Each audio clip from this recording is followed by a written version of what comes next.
So full occupation, Peter, what would that do? What would that change? I hope, but I also think this is a bluff. The Israeli people do not want this.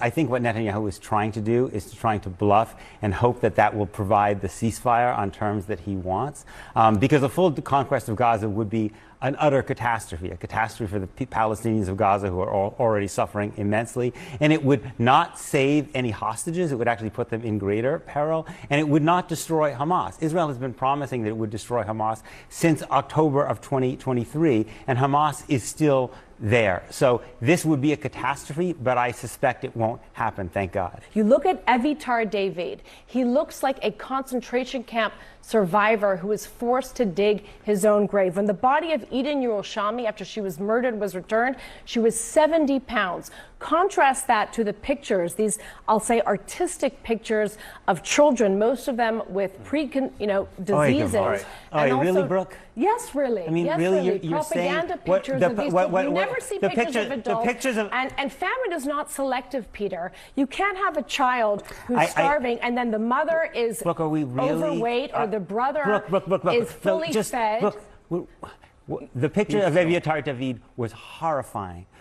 Are we really debating whether people are starving in Gaza? No, we're debating who is responsible. No, but because it sounds like you're saying that these are made-up pictures. Who is responsible for any food shortages Okay, so let's in Gaza. acknowledge that there are people starving in Gaza. Is Hamas responsible? Why don't you, is Hamas I think you should let me finish. The way that you let me finish last time. Does Hamas steal the food and use it as a food weapon? You just spoke for a long time. Let me just say something. Does Hamas steal food? The Palestinians in Gaza are indeed refugees. It's true. They are the descendants, most of them, of families that were expelled from Israel in 1948. So if Gaza is not habitable for them, because Israel has destroyed most of the schools, most of the churches, most of the mosques, most of the bakeries, most of the agriculture, most of the universities, then they should be allowed to return to the places from which they're from, which is not Burundi or Somalia or Rwanda. It's Israel. Right? If you want to give them a place to go out of Gaza, allow them to go back to the places from which their families were expelled. I think you have a problem with cause and effect. You like to blame Israel for everything. Israel did not destroy their hospitals, destroy their schools. No? The schools and the hospitals that I've been to have been used as places for rocket depots, and most of those hospitals are used as Hamas for their headquarters. Hamas is responsible. When you have your headquarters under a hospital and you shoot rockets into a civilian Where is Israel's military headquarters located? And you shoot... I have a question. Where is Israel, the Kiryat? Where is Israel's military locators headquarters? Is it in a remote area? Israel has military headquarters answer the question. Everywhere. Where is Israel? Targets. No. Are they Brooke, you didn't answer my question.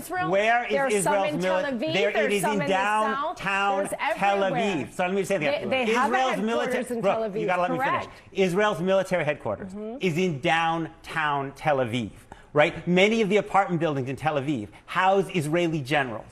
Under international law, you don't have the right to destroy the schools around Israel's military headquarters or to destroy. No, let me finish. Shoot rockets from downtown Tel Aviv into civilian populations. Israel has its military infrastructure deeply embedded within the civilian infrastructure as well. And in international law, it would be a war crime to destroy a hospital or an apartment building in Tel Aviv because an Israeli general is there. Similarly, it is a violation of international law to destroy a hospital or university or school in Gaza just because you believe that there are Hamas. It is a violation of international law to use civilians as human shields. Can we agree on that? Yes, and that is... Do you support the temporary relocation of Gaza so that they're not used as human... No, God forbid I do not. I don't want Palestinians expelled again. The Palestinians were expelled in 1948. You want to expel them again? No. That's a war crime, bro. That's not what I said. Hang on one sec. Temporary? You think Israel's going to allow them back if they leave? Come on.